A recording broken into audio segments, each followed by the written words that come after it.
โอ้หาก็เห็นได้นี่พี่น้องเอ้ยเจ้าสังกาแท้นี่พี่น้องเอ้ยเนาะแต่งตัวรอมาฮดพักเอ้าเกือบเป่าเสียงเสือให้ เฮ้ยโอ้โอ้ เกือบเหล่าเสือให้เบิ่งยี่ห้อยังอันนี้พี่น้องเอ้ยเนาะโอ้ราคาแพงนี่น้องเอ้ยนี่ได้เนาะมาฮอดบ่ได้แพงโอ้บ้าโอ้ข่อยก็หาก็เห็นนี่แล้วอันนี้โอ้ยยังอันนี้เห็นไอ้เพิ่นบ่มีหม่องนั่ง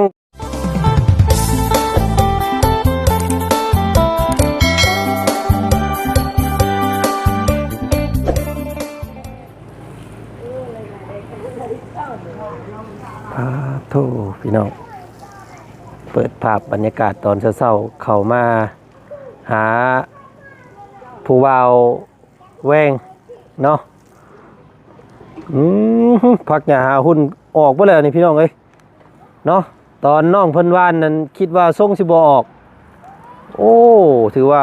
พ่อหนุ่มคนนี้นี่บ่ธรรมดาเด้อพี่น้องเอ้ยการปลูกผังเลี้ยงสัตว์เพิ่นนี่เนาะพักกะเจ้าบ้านเองได้บ่ทำนี่โอ้พอดีได้พี่น้องเลยเนาะคือเขาน้องจันน้องหัวเพิ่นในบ้านนั่นที่โพดอันนี้ถือว่าพอดีเนาะเพื่อมันแตกกกแตกกอสบายดีสบายดีสบายเต็งรอสัปดาห์ก็ฮดชวนพักไว้สกอนแม่บ่ได้ฮดเขาหรอกโอ้สบายดีพี่น้องเอ้ยเนาะเจ้าฮดเจ้าปลูกยังตัวทั้งลุ่มนะเอ้ามักนี่มักอันนั้นเด้มักผักบุ้งโอ้ผักบุ้งมันหากระแตกออกแตกเลยโอ้ในผักบัวเนาะออกว่าอะไรพี่น้องอะสิผักบัวบาจันซื้อมาให้นั่นเป็นผักบัวใหญ่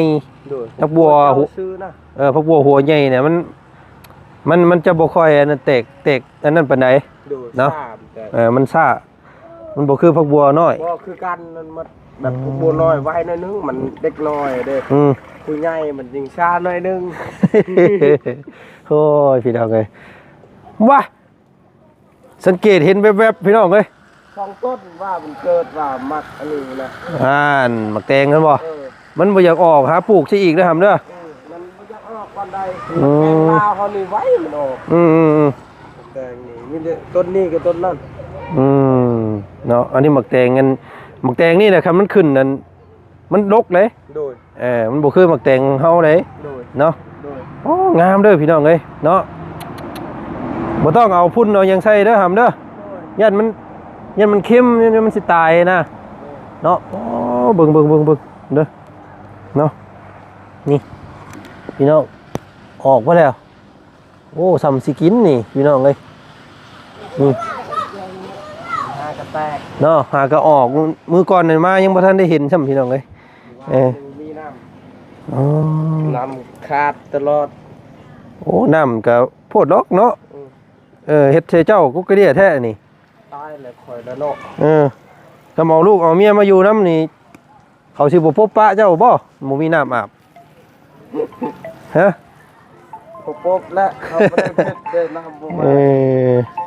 เอาพี่น้องผู้ใดเด้อโทรมาบาดนี้เบิ่ง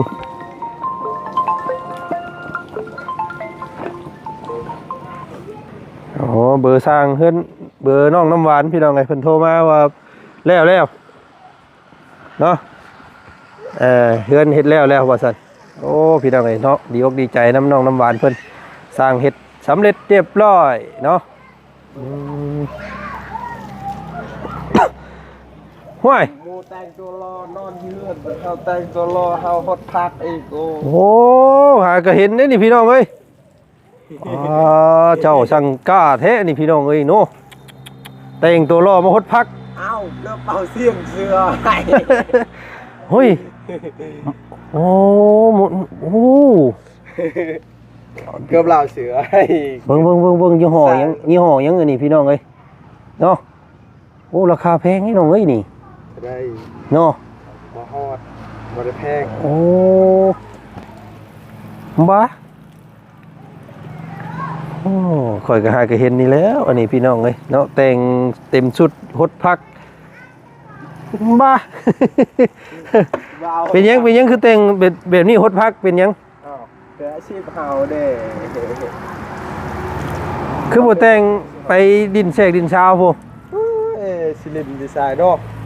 นอนอยู่เฮือนสบายตื่นแต่เช้ามาพามันพาเกิบนี่ก็ฮดพักนี่ อืม ได้พามันไปชวนวันอีก เอ้ามันก็ขาดแล้วเฮ้ยเนาะ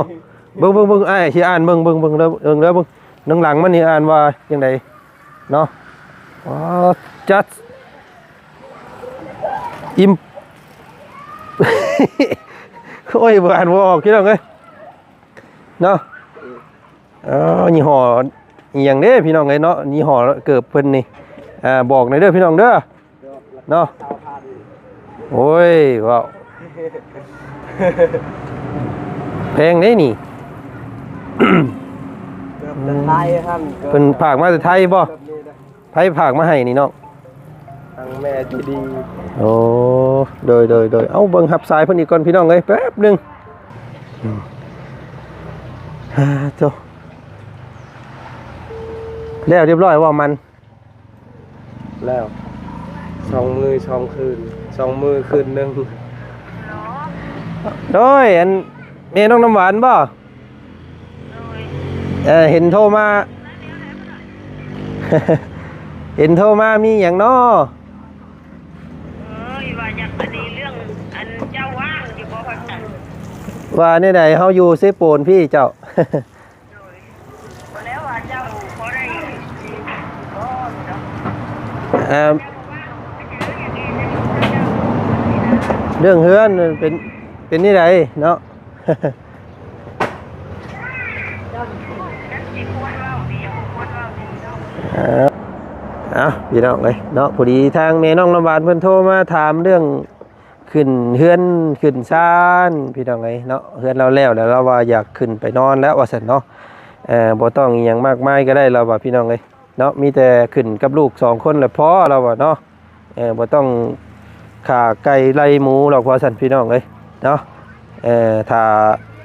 เปล่าบ้านเปล่าเมืองแหละมันก็สิเสียฮีดเสียคล้องคือว่าแล้วเพิ่นว่าพี่น้องเนาะก็พี่น้องเอ้ยก็เข้าใจเราอยู่ดอกเนาะเพราะว่านอนอยู่ตะลุม บ่มีหยัง บ่ แต่ แนวเราบ่มีเนาะพี่น้องเนาะบ่มีเลยเราก็ เอาตัวไก่แล้ว อยากซื้อขึ้นแต่2แม่ลูกเราหั่นแหละว่าซั่นพี่น้องเอ้ยเอ้ามีแต่บ่จันก็บอกเพิ่นไปว่าบ่เฮ็ดก็ได้เนาะขึ้นเลยว่าซั่นพี่น้องเอ้ยเนาะให้เราขึ้นไปรับไปนอนเนาะบ่ต้องถือหยังมากมายถือหลายมันก็หนักเนาะครับเนาะ โดย โอ้พี่น้องเอ้ยโอ้มื้อนี้สุดหล่อเด้อพี่น้องเด้อเนาะ รอดีไซน์มันหักซานี่แล้ว โอ้เนาะบามือฮดก็ได้เด้อน้องมันชุ่มยันมันเปื่อยเพราะว่าเจ้าฮดเดือยหลายแล้วยันมันเปื่อยน้ำเนาะนี่พี่น้องเอ้ยโตงามพักนะเนาะสักหน่อยนี่บาดมันใหญ่ขึ้นนะเฮาก็ย้อนออกบ่งมันทีนะย้อนออกให้มันห่างนะพักมันสิใหญ่เนาะผักกาดซ้อมได้นี่พี่น้องเอ้ย ง่ายบอก ถ้ามันทีนะมันสิน้อย โดยเขายังให้มันเติบง่ายก่อน ให้มันเติมใหญ่ได้จังค่อยถอนออก โดย ค่อยย้อนออกไปปลูกไปน้ำลามไปน้ำผักกันผักบัวผักหยังนี่มันจังผักหยังอะนะ มักเบื่อย ฮะ ปลูกม่วนชื่อมักเบื่อย หมักเบื่อยกินได้บ่ เบื่อยจักหน้าแจงคือหน้าแจงเลย ลมไปที่เด้เป็นลมได้อพี่น้องเอ้ยเนาะป้าเนาะหำอันอ้ายมาเบิ่งว่านี่แปลนเติร์ดเนาะเฮือนประตูเพิ่นเนาะงามเด้อบาดนี่พี่น้องเอ้ยทางในบ้านเพิ่นเพิ่นแปลง ปลูกลักปลูกล่าแล้ว ปลูกรักปลูกลาบ่มีไผยับย่ายซอยเอาบาดนี่เนาะสบายพี่น้องเอ้ยนี่แหละเพิ่นผู้มีอยู่กับเราตะกี้ก็มันได้แล้วพี่น้องกับคนบ่มีเนาะ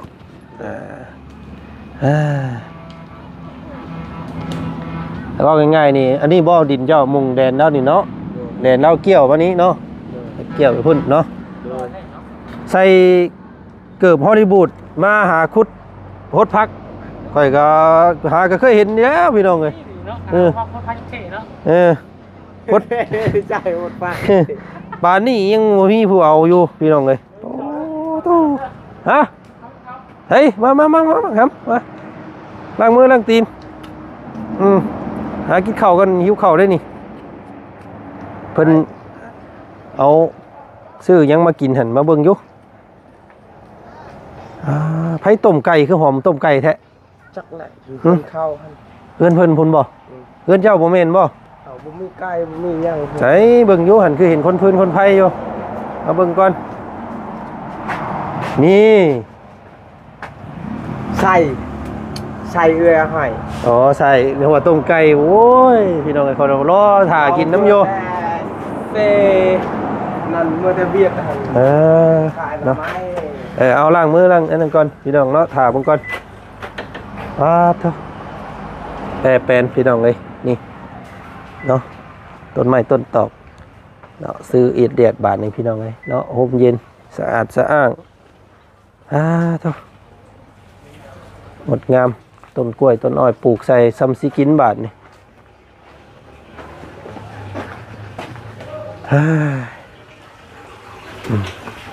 ใส่เพิ่นกินข้าวอยู่ใส่อยู่ท้ายรถเลยโตเบิ่งอันนี้เบิ่งห้องแล้วก่อนพี่น้องเอ้ยเอารถใส่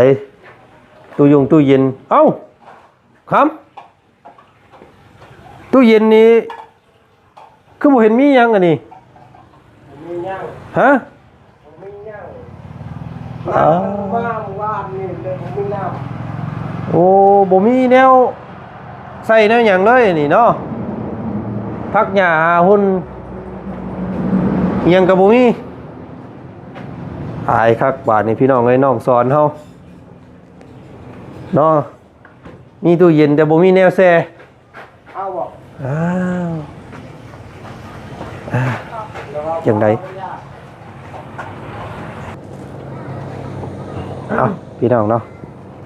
เปะเข้ามาเยี่ยมมายามถามข่าวทางหนุ่มสอนรามเฮาก่อนสิถามเรื่องกลับบ้านมื้อนี้พี่น้องเอ้ยเนาะสิพากันเดินทางเมื่อก่อนมื้อนี้เนาะ เอาเด้อพี่น้องเด้อสบายดี สบายดีเด้อเนาะพ่อแม่พี่น้องสุขุสุขคนก่อนสิเดินทางพากันมาปั้นเข่าก่อนพี่น้องเอ้ยเนาะช่วงเช้าๆมื้อนี้ ไว้ชื่อพักบัวบ้านของเตียงมาอยู่บ่ มาเมื่อเช้านี้เราบ่อยู่น้องเจืองอยู่แต่เมียเพราะว่า แล้วไปโหลดเราจะมา เว้นเราไปเอารถเราคือว่าฝึกว่าแหละพี่น้องเอ้ยเนาะ เอารถอยู่ป่าเราผมป่าอยู่สวนเรา นอนลายตาอยู่ตู้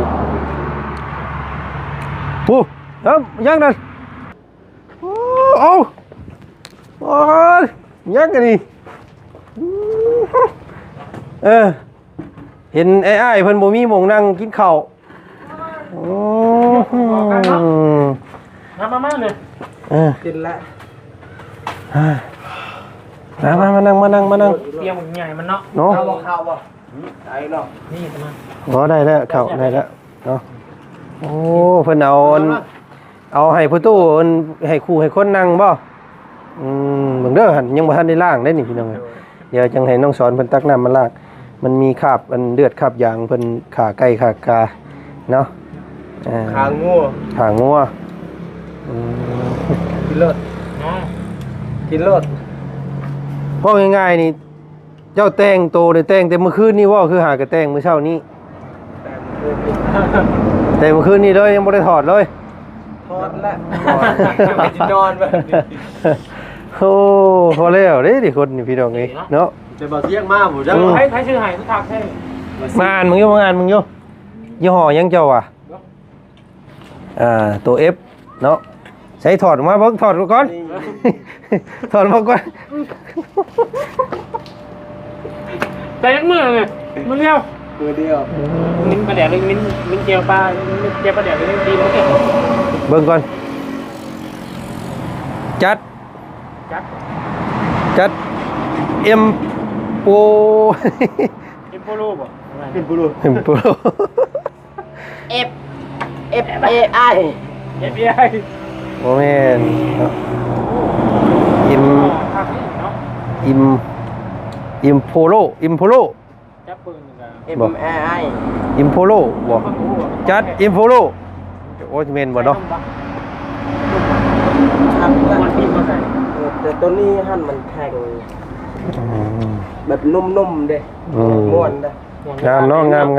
นี่อยู่ ใช้ ดี เฮ็ดใช้เวียก เขา ครับ ใช้ชิโน่บ่นี่ ถ้าสิลูก อืม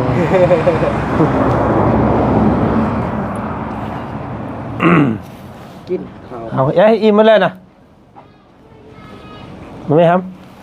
เอากินเอาตอนเช้ามากินข้าวกินน้ำก่อน คำจะไกลเนาะ เอา ต่อถ้าคอยจับดีมา พากันเมื่อป้าก่อนเด้อมื้อนี้ โดยไปเข้าเมื่อ มื้อไหนสิกลมันเจ้า เจ้ามื้อใดยังบ่มีแฮงมือคันมันค่อยก้นแบบนั้นยันบ่ได้มือครับ เพราะมันค่อยมันยาวหน่อยนึง อืม ต้องนอนเลยบ่ ก็นี่ก็นอนเศร้าแหละกินหน่อยเขารักมันก็บ่ได้เงิน จะยักโล ได้12โล12โล 2 ตัน 12โล เนี่ย เอาอีอันของละสอนได้เท่าไหร่ มาเรื่อยค่อยนะ ได้ ได้เท่าไหร่วะ ความสำคัญโลตันหนึ่ง ได้ ได้โตน ต้น ตรง โตนละล้าน6ล้าน กินแล้วจ้างรถกับ2คันกับ6แสนก็กินอีกประมาณจักล้าน2ล้าน เหลืออยู่ประมาณ4ล้านกว่าเนาะ 4ล้านกว่าพอดก็3ล้าน8สิได้ยัง เบิดเลย เบิดเลยเงิน ยังเหลือแต่2แสน ต้นทุนมัน ต้นทุนมันแพงโพดพี่น้องเนาะ 3ล้าน เห็ดมันน่ะ 3ล้าน8มีเงินมาได้ใช้เนาะนั่นก็ยังติดหนี้เขาเลย อืม กินนี้ เฮ็ดใหญ่ๆครับบัดนี้เนาะ อืม บ่ได้เงินไปเฮ็ดขายที่จังเทื่อแล้วนี่พี่น้องเอ้ยเพราะว่า เกิดไปสิเอาเงินนั่นแล้วก็หาได้ตลอดก็เมียนก็สิอันนั้นอายค่อย อืมไปเยี่ยมบ่ อืมยังบ่มีเงินก็เลยไปเยี่ยมชายก็บ่ได้ ใกล้สิฮอดปีเลยเด้นี่เนาะ ก็คันค่อยได้จัก4ล้าน5ล้านไทยเนี่ย อืม ยันค่อยก็บ่พอคือกันทางพอร์ตแน่ทางซื้อข้าวนะ คนออกไปแล้วเขาก็ต้องไปปลอดให้มันเป็นคู่อีกเนาะ เขาบอกอยากสิซื้อจักรโคมกันจักสิได้หรือบ่ซื้อจักรชี้ข้าวหั่น แท็กซี่เขา อืม แบบใด เอ้าแบบนี้เด้ประมาณจัก10,000จักชี้ข้าว ต่อจักสีเขา อ๋ออยากได้จักสีเขา โดย อ๋อ จักสิได้หรือบ่เบิ่งค่อยคายมันค่อยก่อน อืม จัง น้องสอนเพิ่นอยากได้ห้องสีขาวน้อย โดย แบบคือเพื่อนน้องกันบ่าวทองไม้เพิ่นนี่เนาะ อืมแบบ แบบสีแบบย่อมแบบว่าในครัวเรือนพี่น้อง โดยแบบเพื่อนคอยบ่มีภัยเด้ อืมของไอ้ซื้อแต่ก่อนนั้น10,000ปลาย17,000 18,000ผู้ใหญ่ อืม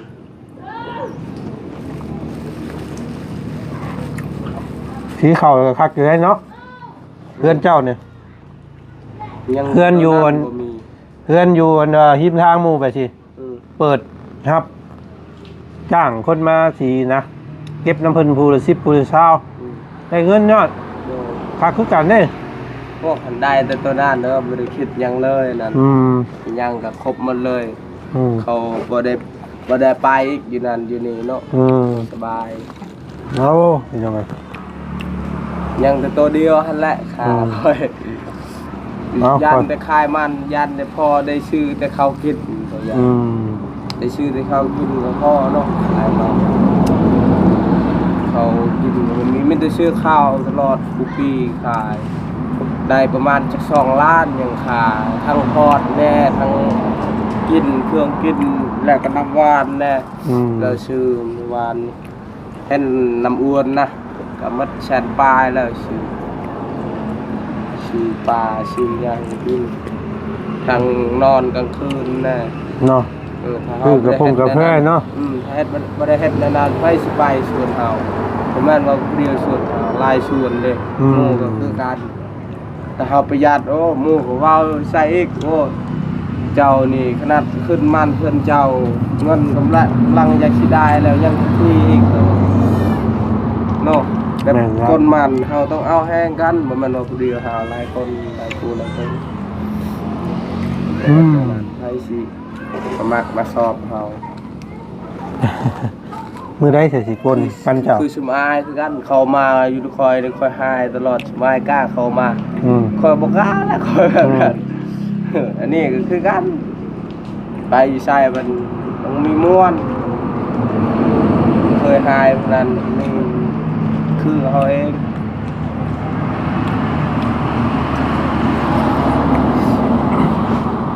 อีกรนบ่ของเจ้าสิคน โดนละยังบ่มีเงินนะซื้อของกินมันง่าย ชื่อไก่ชื่อหยังชื่อชิ้นชื่อไทยให้หมูกินเน้นเนาะ น้ำใน ซื้อของที่มันตายแล้วซื้อปลาซื้อยัง ไปเฮ็ดให้หมูกิน หมูไหนดีเหรอค่ายนะฮอตชีเชฟพุ่นแหละหาเชฟพุ่นแหละ พอแล้วเขาเฮ็ดเนาะหลายคน คนเขานี่สิตายไปชงแพงเขาคืน เพื่อสิครบเนาะ เพื่อว่านั่นแหละจนสิปลูกแล้วมันท่านจึงครบเพื่อก็แล้วปลูกก็ยังมูได้ก้อนนี่ได้ปลูกได้ก้อนแต่เขาให้เอาแห้งป้าชื่อเอาพี่น้องเลยมันก็เป็นประเพณีของเจ้าเนาะทางนี้เนาะ โดย ต้องอาศัยเหตุการณ์แบบนี้พี่น้องไง เขาดีวิทยาเขามีกำลังใจแต่เนาะชอบ เอาเนาะให้คือเขาน้ำแล้วแล้วก็สิพากันเมื่อป้าก่อนเด้อบันเด้อ โดย บ่มีหยังมาต้อนมีแต่เนี้ยกินมั้ย กินรถ หากินเช้าบ่คืนนี่ ดีเด้อจักสิหาบสาวอยู่ชายได้สิมากๆ เมื่อยเนาะนอนยังไง เมื่อยจนจะตายแล้วอาบน้ำแล้วก็แต่งตัวแล้วก็นอนเซยอยู่เมื่อยนี่มีแหงมานี่เนาะสิไปหาดินแสงสาว เอาเดี๋ยวประมาณอีกที่หน้าขึ้นมาดินน้ำใหม่อีกเด้อ โดย นี่ไปแล้วสบายดีไปพี่น้องเอ้ย